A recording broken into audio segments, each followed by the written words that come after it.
자, 오늘 하나님의 말씀은 이스라엘의 2대 왕이 세워지는 그 과정을 소개하고 있습니다.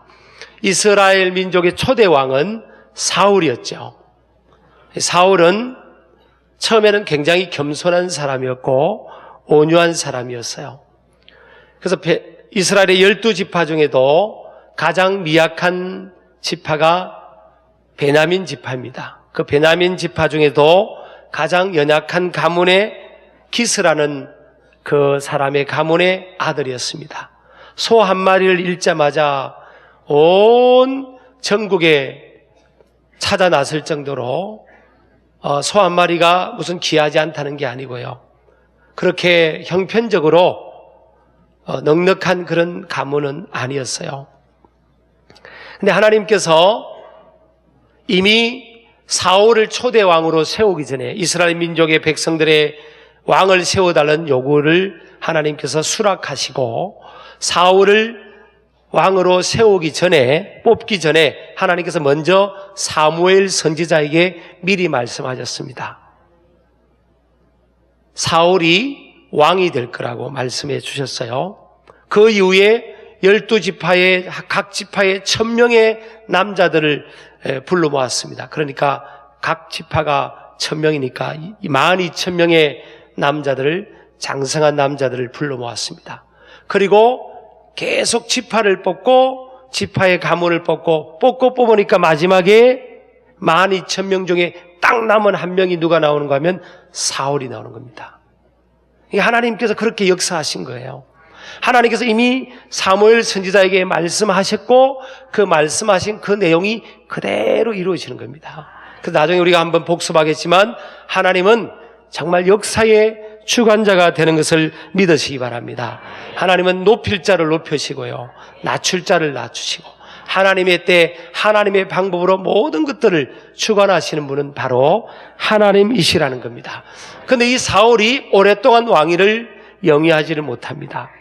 하나님께서 왕위에서 버리는 그런 결과가 주어집니다. 왜냐하면 처음에 사울이 왕으로 선택을 받았을 때는 굉장히 겸손했습니다. 뽑고 뽑아서 자기가 마지막으로 왕으로 선택을 받았어요. 그때 이 사울은 너무 겸손해가지고 짐 보따리 뒤에, 옛날 개혁성경에는 행구 뒤에라고 그렇게 되어 있죠. 그 뒤에 숨었습니다. 자기가 왕이 되는 것을 원치 않았고 왕이 될 만한 자격이 있다고 생각하지 않았기 때문에 숨었어요. 그리고 왕으로 사무엘 선지자가 많은 사람들 앞에서 기름을 부었을 때 많은 다수가 그를 지지했지만 또 소수의 사람들은 불만을 했고 불평을 했고 원망을 했습니다. 베냐민 지파의 기스의 아들이 어떻게 우리의 왕이 되냐고 그러면서 많은 사람들이 또 불평을 했어요. 그때 사무엘상 10장 27절에 보니까 이 사울이요 잠잠하였더라 그랬습니다. 그는 온유한 사람이었어요. 초창기는 그는 온유하고 겸손했습니다. 그런데 그가 나중에 하나님 말씀을 버리고 하나님 말씀에 불순종함으로 하나님께서 그를 왕으로 세우신 것을 후회하였다. 그리고 사무엘 선지자도 슬퍼했다 그랬습니다. 자, 이 사울, 먼저 다윗을 우리가 살펴보기 전에 사울의 이 삶, 하나님 앞에 복을 받았던 왕이 됐던 이 삶에서 실패했던 이것을 통해서 한번 몇 가지 우리가 추려서 교훈을 삼고자 합니다. 첫 번째는 따라합시다. 하나님은 겸손한 자를 높이십니다. 자, 우리 빌립보서 2장 7절 한번 읽어보세요. 시작. 오히려 자기를 비워 종의 형체를 가지사 사람들과 같이 되셨고, 아멘. 자, 누구를 말씀하는가 하면 예수님이에요. 예수님. 요즘 사순절 기간이죠.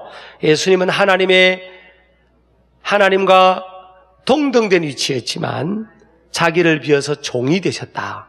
그리고 사람들과 같이 되셨고 사람의 모양으로 오셔서 죽기까지 복종하셨다. 그랬을 때 우리 9절 10절 보면 이름으로 하나님이 그를 지극히 높여 모든 이름 위에 뛰어난 이름을 주사 하늘에 있는 자들과 땅에 있는 자들과 땅 아래에 있는 자들로 모든 무릎을 예수 이름에 꿇게 하셨다 그랬어요. 우리 예수님은 가장 낮은 자리에 오심으로 모든 무릎이, 모든 이름이 예수님 앞에 무릎을 꿇게 한 겁니다. 이게 하나님이 일하시는 방법이에요. 그러니까 사무엘 선지자가 사울을 말할 때, 사울을 꾸중할 때도 그랬습니다. 당신이 스스로 자기를 낮출 때는 하나님께서 이스라엘의 머리로 세워주셨지 않냐. 사무엘상 15장 17절입니다. 자기를 낮출 때는 작게 여길 때는 이스라엘 지파의 머리가 되었지 않냐. 이게 사무엘상 15장 17절입니다.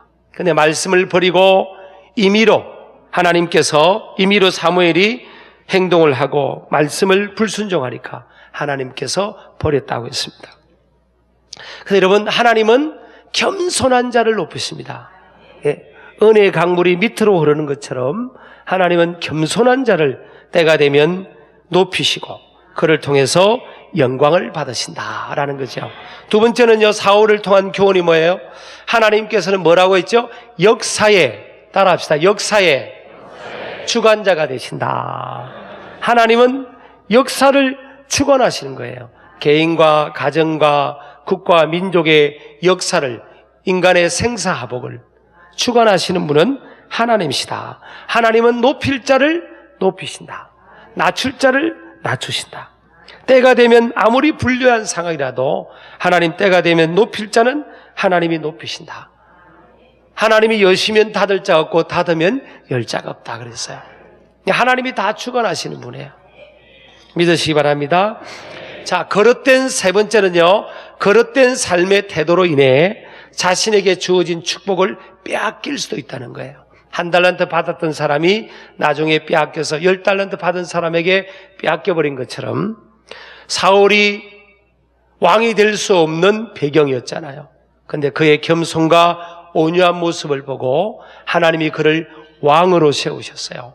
근데 그는 왕이 되고 나서 임의로 행동을 하고 하나님의 말씀을 거역하고 불순종합니다. 교만해집니다. 그로 인해서 그는 하나님이 자신에게 주신 축복을 빼앗기고 말았습니다. 그 복이 겸손한 다윗에게로 옮겨지게 된 것입니다. 그래서 에베소 5장 16절에 보면 세월을 아끼라 때가 악하니라. 악하다는 게 뭐예요? 하나님을 사람들이 두려워하고 인정하고 말씀을 경외하고 받는 세대가 아니라는 거예요. 세상은 악한 세대가 되었다는 거예요. 이 악한 세대가 될수록 지혜로운 하나님의 백성들은 어떻게 살아야 되겠어요? 세월을 아껴야 되는 겁니다. 영어로 하면 take advantage of your opportunity that God gave you. 하나님이 너에게 주신 그 기회를 선용해라. 기회를 잃어버리지 마라. 축복의 기회, 은혜 받을 만한 기회를 잃어버리지 마라. 빼앗기지 말라는 거예요. 그릇된 삶의 태도를 가지고 하나님의 주신 축복을 빼앗기지 말아라 라는 겁니다. 자, 그럼 우리가 이제 이스라엘의 초대왕을 하나님이 버리셨잖아요. 이제 2대 왕을 사울의 뒤를 이을 왕을 하나님이 선택하시는데 하나님께서 어느 날 사무엘 선지자에게, 오늘 사무엘상 16장 1절에 보니까 사무엘 선지자에게 찾아오셔서 내가 이미 사울을 버렸으니까 내가 사울로 인해서 슬퍼하지 말아라. 내가 한 왕을 내가 발견했다. 저 베들레헴에 이세라는 사람 집에 가니까 그들 중에 아들이 있는데 그 아들들 중에서 한 왕을 보았느니라. 그런 겁니다. 하나님께서 베들레헴은요, 예루살렘에 비해서는 자그마한 동네입니다.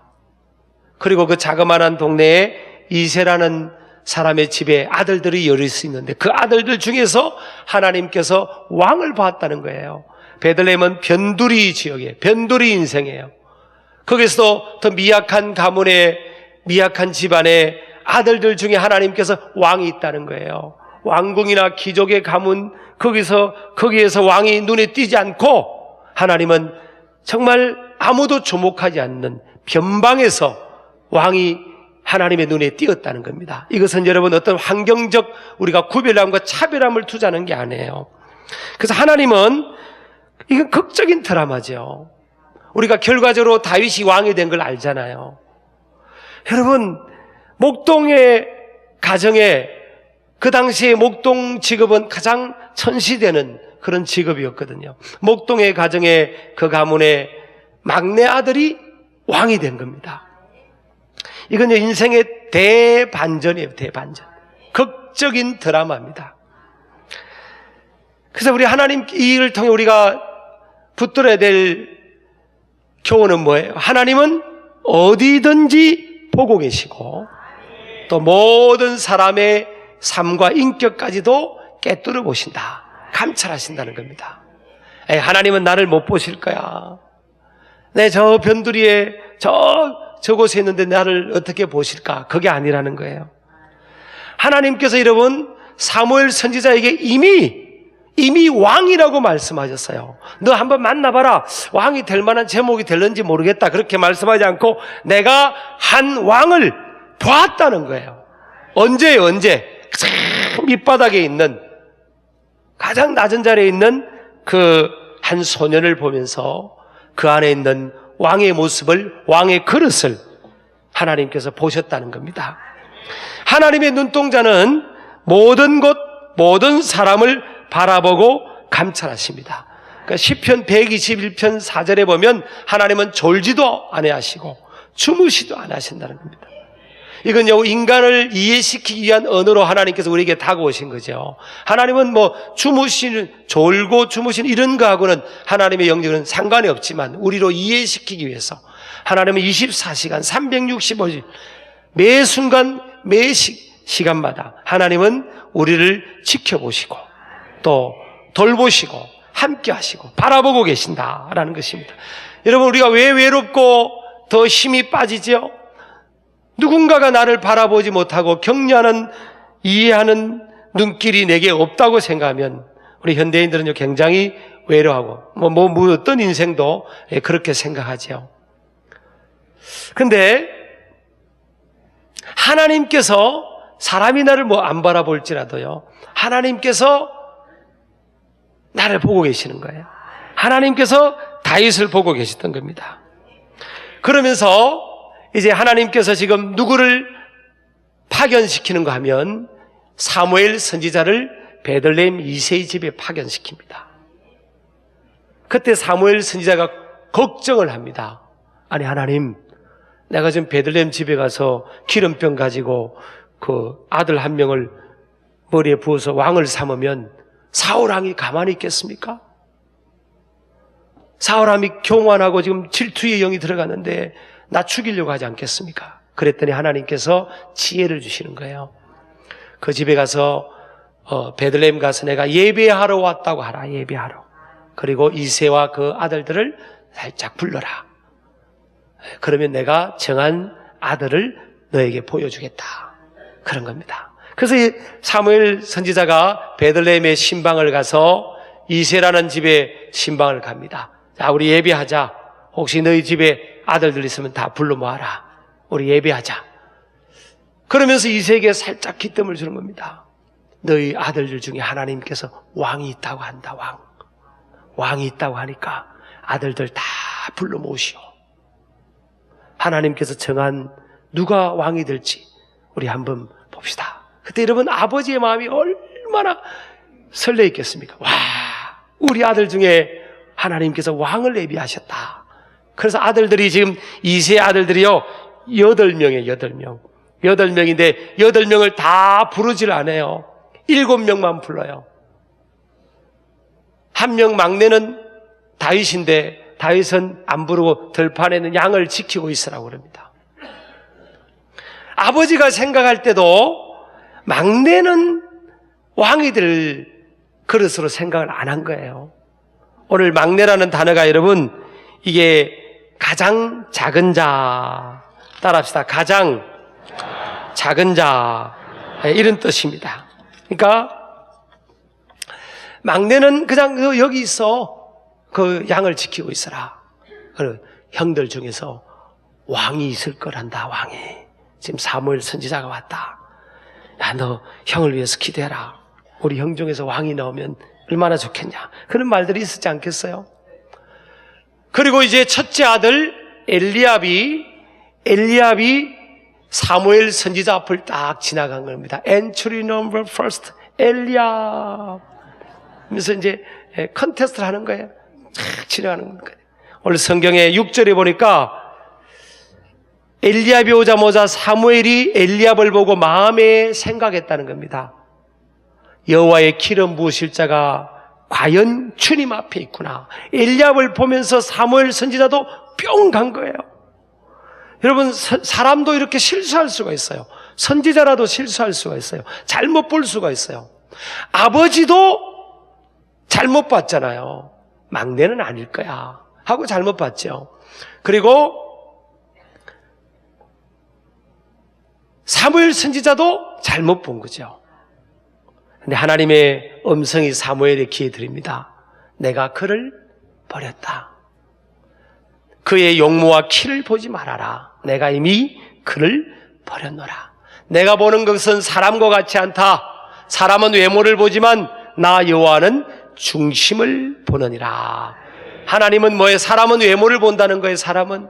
그러나 하나님은 역사의 주관자가 되신 하나님은 뭘 본다고요?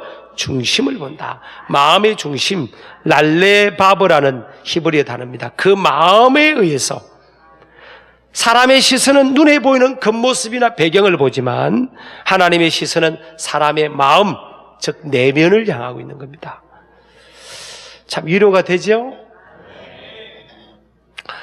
자, 근데 7명이 다 불합격해버린 겁니다. 문제가 생긴 거예요. 지금 다윗의 아버지 이새도 사무엘 선지자도 다 모인 아들들 중에 왕이 있을 것이었는데 다 한 명 한 명 통과시켜보니까 다 불합격이에요. 그 사무엘 선지자가 당황한 겁니다. 하나님의 말씀은 신실한데. 그래서 너희 집에 아들들이 7명이 다냐고 그랬더니 다윗의 아버지 이새가 그럽니다. 아이고, 우리 막내가 하나 있긴 있어요. 막내가 하나 있긴 있는데 저희 그 들판에서 그는 양을 지키나이다. 들판에서 뭐 한다고요? 양을 지킨다. 이 막내란 뜻이 히브리어로 하카탄인데 최상급으로 사용돼가지고요. 제일 작은 자는 뜻입니다. 그러니까 제일 작고 연소한 우리 막내는 저 들판에서 양을 지키고 있다. 그는 양을 지키나이다. 저는요, 이 말씀에서 굉장히 은혜가 됐습니다. 이게 히브리어 언어라든지 또 영어 성경에도 보면 현재 진행형으로 되어 있어요.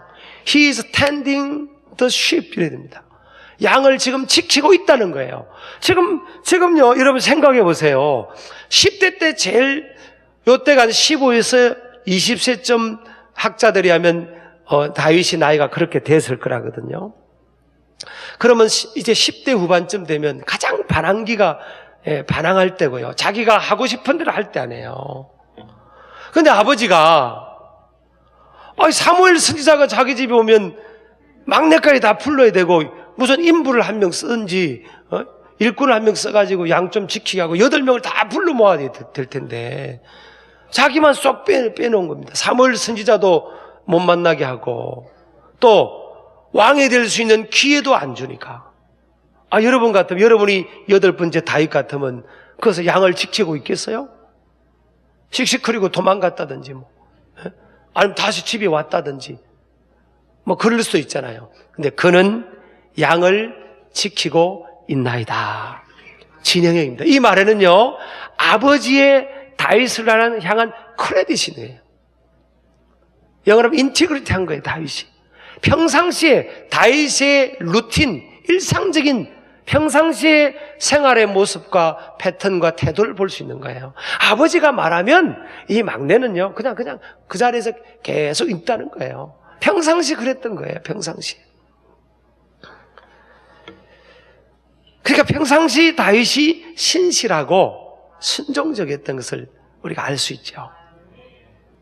비록 사람의 시선은 못 받고 주목은 못 받아도요, 그 중심이, 얼굴은 자기 책임을 감당하면서 햇빛에 걸려서 붉고 스름해졌지만 하나님 그 다윗의 그 내면의 중심을 본 겁니다. 나이가 어리고 막내지만 그 내면이 성숙한 거예요. 주어진 상황, 이스라엘 그곳에서 그걸 받아들이고 진행형으로 그걸 감당하고 있는 그 다윗의 내면이요, 그게 성숙한 겁니다. 하나님은 그걸 보신 거예요. 하나님은 외모를 보지 않아요. 중심을 보시는 겁니다. 야, 네가 왕이다. 야, 어떻게 저렇게 어린애가, 야, 저렇게 성숙하지? 저렇게 마음의 그릇이 넓지? 야, 저게 왕이네, 왕감이네? 야, 한번 해봅시다. 시작. 야, 하나님이 그렇게 역사하신 겁니다. 하나님께서. 그러면 여러분, 오늘 이 말씀이 우리 삶에 적용되면 3,500년 전에 그냥 있었던 일로만 생각하지 말고요, 내 삶 속에는 그러면 이런 일들이 없냐는 거예요. 무수히 많습니다. 사람의 시선은 제한적인 거예요. 저도 지금 보세요. 이 성전 밖에는 안 보이잖아요. 사람의 시선은 제한적인 겁니다. 사람이 다 알아주지 못합니다. 어떤 데는 사람은 뭐예요? 내 아버지라도, 다윗의 아버지라도 다윗을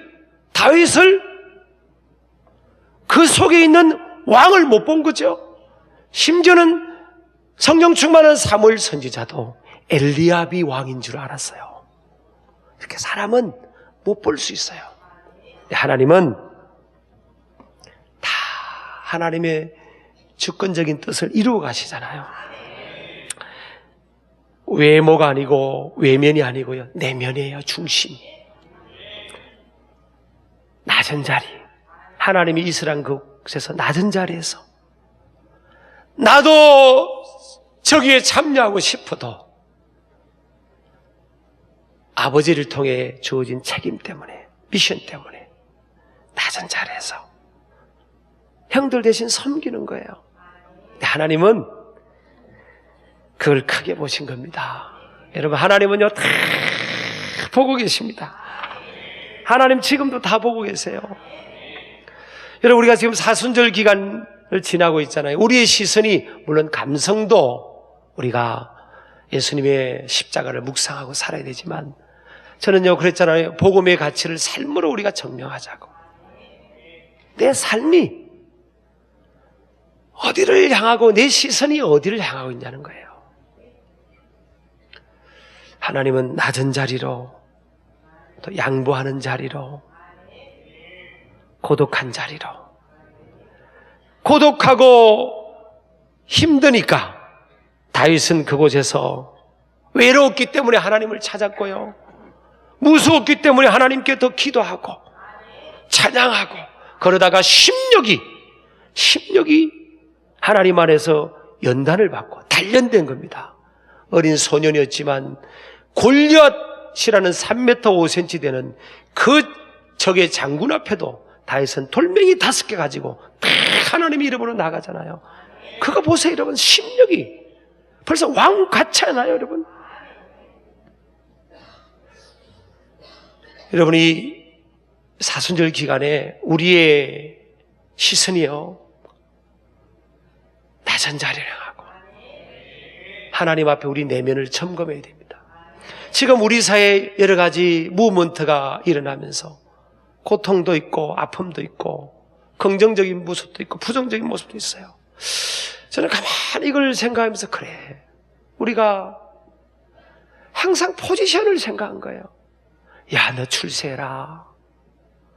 야, 너 돈 많이 벌어라. 나 좋은 대학 가서 돈 많이 벌어. 과정을 가르치지 않았고요, 동기를 가르치지 않고, 또 그 목적을 가르치지 못했잖아요. 다 올림픽에 금메달 따야만 되고, 금메달 딴 사람만 스포트라이트를 받았잖아요.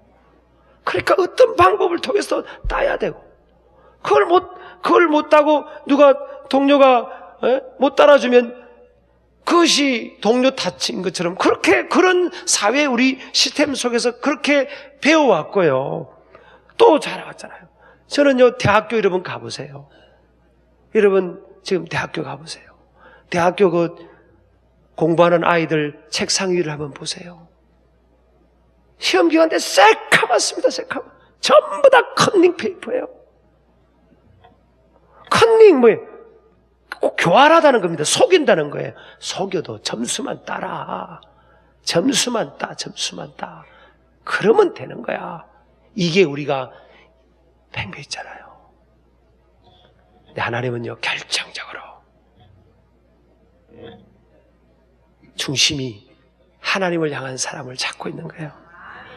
그래, 내가 손해보더라도, 그래, 내가 낮은 자리에 가자. 양보하는 자리에 가자. 정직한 자리에 가자. 내가 당장 뭘 못 이루도 나는 하나님의 사람으로, 믿음으로 살 거야. 하나님 말씀대로 살 거야. 여러분, 하나님 그거 모르실 것 같아요? 하나님 다 아세요. 다 보고 계시는 거예요. 다 보고 계시는 거예요. 여러분, 사순절 기간에 저와 여러분이 더 낮은 자리에 그렇게 그곳을 향하고 주님 앞에 외형적인 것 이거 자랑하지 말고, 저도 그런 마음이 설교 준비하면서 많이 들더라고요. 회개하는 마음. 외형적인 것 이거 아무것도 아닌데 하나님 내 중심을 보는데, 내면이 무너지고 외형을 다 가지니까 내면이 무너지니까 삶이 나중에 무너져 버리는 거예요. 우리 하나님 앞에서 우리 내면을 세워가는 그런 우리 사순절 기간 되기를 주의 이름으로 축복합니다.